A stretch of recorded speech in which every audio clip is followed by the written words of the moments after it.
There's a lot of questions I get about my right hand technique, and people start to panic that they aren't playing with 3 fingers, or they aren't playing with 4. Or that there's no real thing that you must do as a player. You play with 1 finger, or 2, or your thumb, or a pick, or you slap, or you use a violin bow, or an electric drill, or whatever it is you play with. As long as you're getting the notes you need to get, and you're happy with what you're doing, and the audience seems to be getting it, you're okay.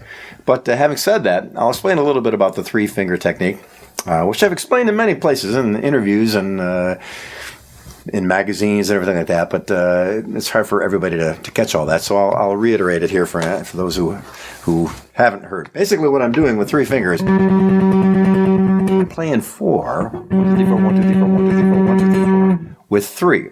So that's already odd, because if I was with 4 fingers, it would make sense. But with 3, doing 4, 1, 2, 3, 4, 1, 2, 3, 4, 1, 2, 3, 4, 1 lands on a different finger each time. 1, 2, 3, 4, 1, 2, 3, 4, 1, 2, 3, 4. And I'm always traveling in the same direction. There's a reason for that too. If you go back and forth, this middle finger's got to work twice as hard. So you're limited by that. Sometimes I'll do it just as an exercise. Go back and forth just to make sure I limber myself up to the possibility of doing that if I need to. But the basis of the 3-finger technique is just to be able to play 1, 2, 3, 4, 2, 2, 3, 4, 3, 2, 3, 4. Make it sound like it's 1 finger doing it. So you don't get differentiation between the notes. You want them to all sound alike. Now, if you listen close, of course, you can hear a little bit of difference, but that's kind of the beauty of individuality of everybody who's playing. There's a little bit of thing in there that's going to be something you can always hear. But basically,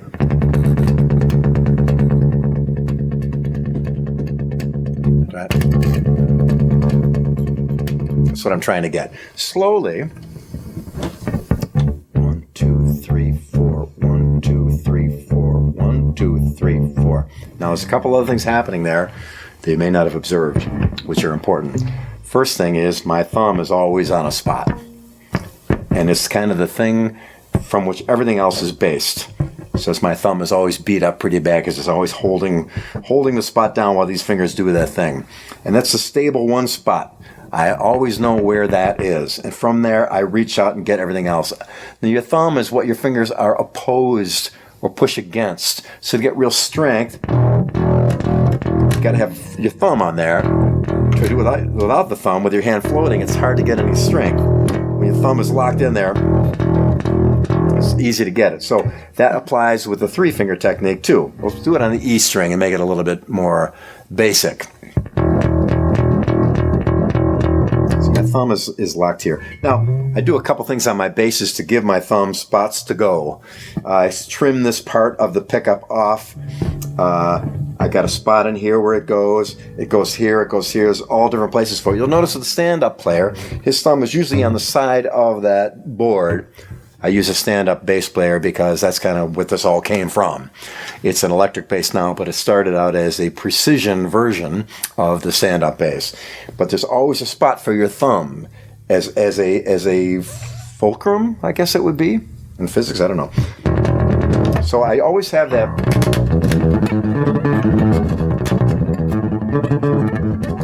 So I'm going to go across the strings with those 3 fingers.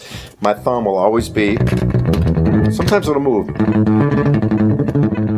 even to get up here, but I always have a spot where the thumb can go and lock in and have a place for it to fit. Now, as an individual player, you'll find different ways to do it and different ways to configure your hands and make it work, and it'll be unique to you. But here's what I do, just so you can use that as a starting point. So now let's get back to the 3-finger actual plucking. 1, 2, 3, 4, 1, 2, 3, 1, 2, 3, 1, 2, 3, 1, 2, 3. Now that's kind of, I know it may seem slow to me because I had coffee here this morning, but I'll try and do it slow for you. So again, real simple.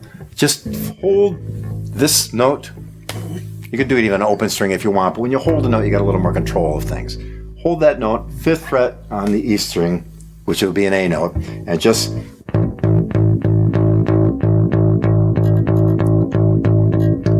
a couple other fine points. How long that note lasts, because when the next finger comes to pluck the second note, it stops the note for a second quickly. So that's how long that note lasts. Make it last longer. They're ringing, or get them really tight. Here, the note is much shorter now, and way shorter now. So there's a little finesse thing that goes down with your fingers, is how much time it takes this next finger to come stop it and pluck it. Because in order to pluck it, it has to stop it by nature. That's how long those notes are. Tighten them up. Make them longer. And it's a fine point you really probably don't need to know, but I just didn't want to let it go by without commenting on it. But basically, you just want to play 1, 2, 3, 4, 1, 2, 3, 4, 1, 2, 3, 4, 1, 2, 3, 4. Now, that's the basis of it. Now, when you start to actually play lines and melodies with it, you have to make some compensation sometimes. You can't always play in the right direction. I try to always play in the direction where you're going from ring, middle, index, ring, middle, index, ring, middle, index. So if I go, for example, I'm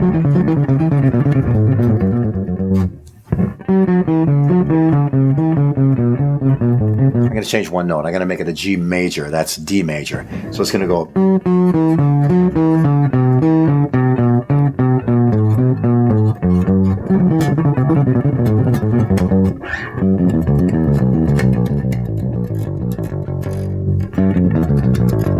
Just G major.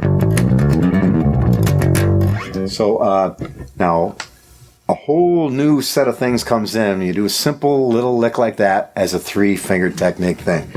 I'll do it really slow.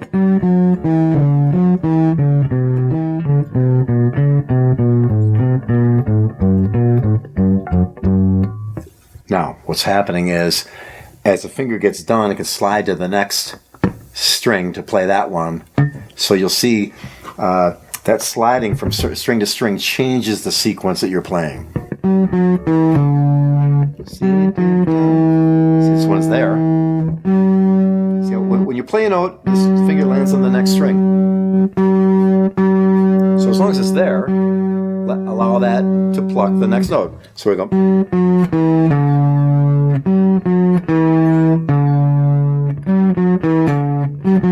That's how that starts.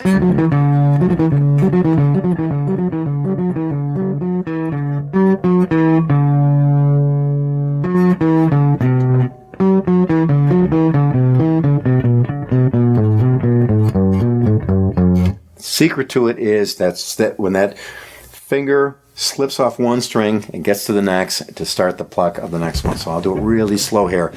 Concentrate on the right hand.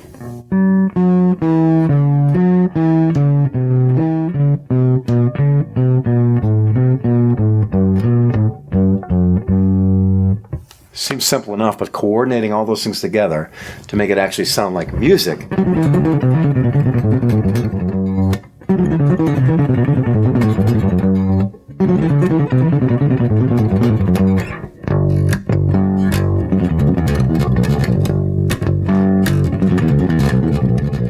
I'm blowing at the end.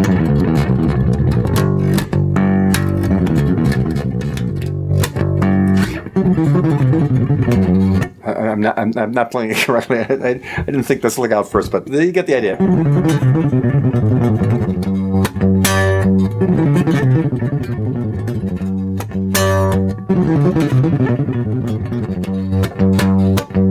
So again, super slow.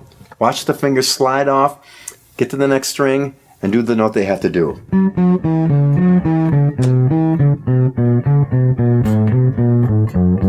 Really slow. Forgot.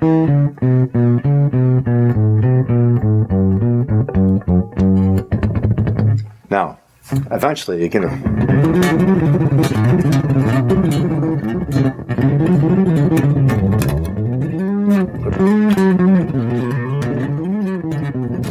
those crazy wrong notes that you hear you playing there.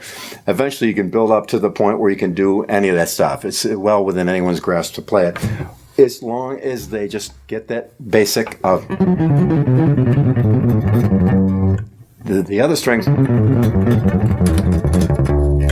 moving it back and forth off.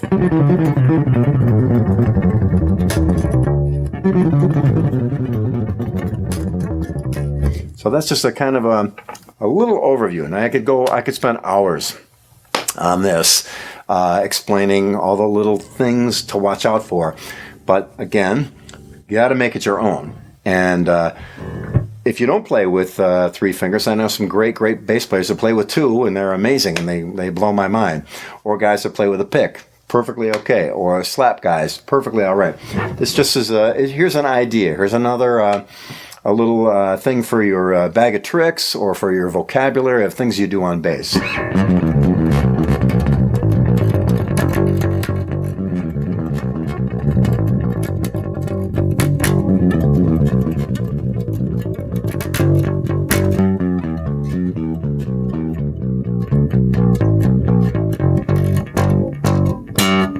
So try to work with that. Try to work with the little fine points I showed you there, and see what becomes of it.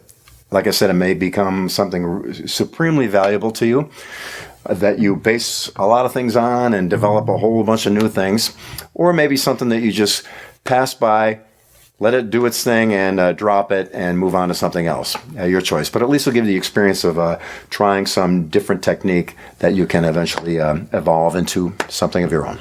There you have it.